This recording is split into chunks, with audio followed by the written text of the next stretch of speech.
For the month of December, get 25% off your first month or your first year of a membership to the Second Wind Patreon. Supporting independent games media means you get more biting games criticism like this.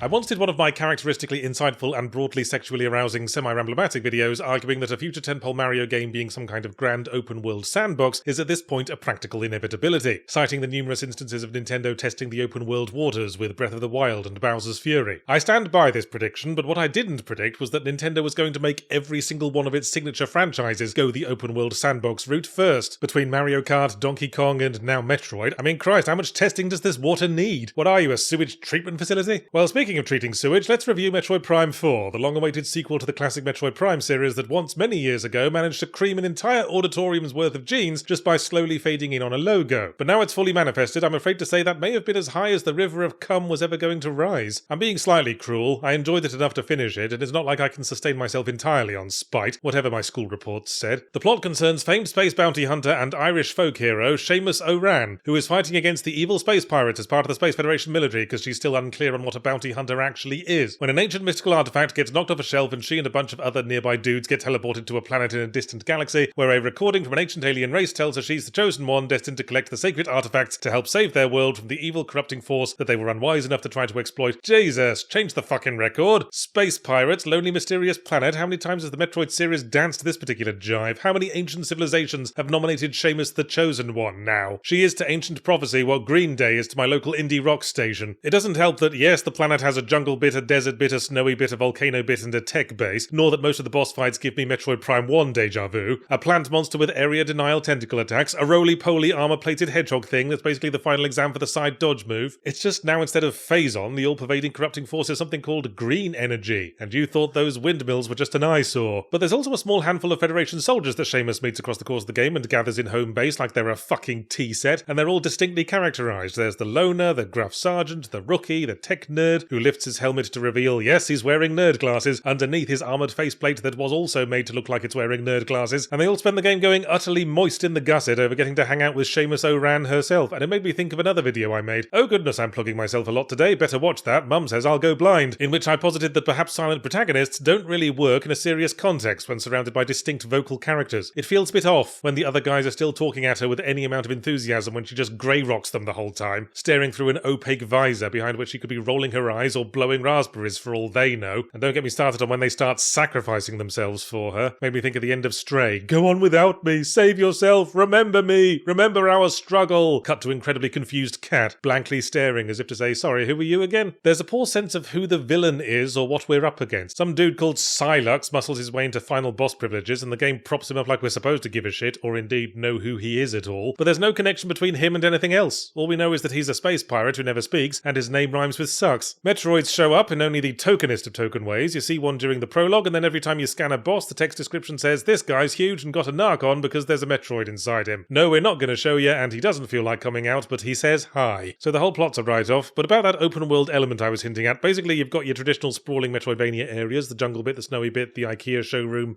Battersea Dog's home, but they're all separated by a sandbox map, and perhaps the designers took the sandbox brief too much to heart, because it's literally empty desert that we have to cross every time we want to change areas. We are with much ceremony given a motorbike to traverse it with, so while there may be some debate over where this game fits in the Metroid timeline, safe to assume it's around the midlife crisis phase of Seamus' career, and mildly cathartic though it may be to motorbike across a desert, it still feels more like an open world nailed onto the side of a Metroid game as opposed to an open world Metroid game. We are arbitrarily prevented from spawning the motorbike outside the sandbox, fun though it may have been to do donuts around the dungeon boss's lawn while he angrily shakes his little fist, and annoyingly the game also obliges us to collect the green energy crystals that are scattered across the desert, but they're always in groups that are hard to smash in a single run, so you always have to stop and turn around to smash the ones you missed, like we're having to go back and apologise after splattering mud on a pedestrian, and the pedestrian was Hitler. But now we're on gameplay, I need to crowbar in a discussion on the Switch 2's new mouse mode, for finally a console is able to serve up an FPS experience comparable to the PC gaming mouse and keyboard control system, and in this case, comparable means an awful lot shittier than. Mouses, or mice, I've never been sure which is right, they both sound wrong to me, have always come in many shapes and sizes, some curvy, some straight, some nestled in a mousepad designed to look like an anime girl's bum bum cheeks, but I think there's a good reason they've always been thicker than a Kit Kat. The buttons are awkward to press and I have to fold my hand into a hideous claw shape to keep it upright. So my lunchtime wank felt like making love to a Rolodex. I dropped it quickly, leaving me with two control options, stick-based or motion sensor-based. Oh, could I use the stick for large movements and then use the motion sensor for fine-tuning my aim? 9! You will choose either stick only and throw all motion controls out of the pram, or motion only and the stick shall sit there doing nothing like a Protestant's clitoris, in accordance with the doctrine of Nintendo, the control scheme Nazi. Whatever, like I said, I was content enough to finish the game, so take some of this for nitpicking, but I still came away from the experience feeling distinctly unenriched. Possibly because the ending sucked ass. The goon squad you've assembled invite themselves to the final boss fight, and you fail if any of them die, so you have to keep running around resurrecting them like it's a fucking plate-spinning act, and then the game tries to end with a big emotional finale that falls completely flat because neither I nor Seamus could demonstrate the merest parceling out of shit for any of these twats. Sorry guys, all my shit's reserved for now, because in 2 weeks' time I'm probably going to have to talk about Mind's Eye again.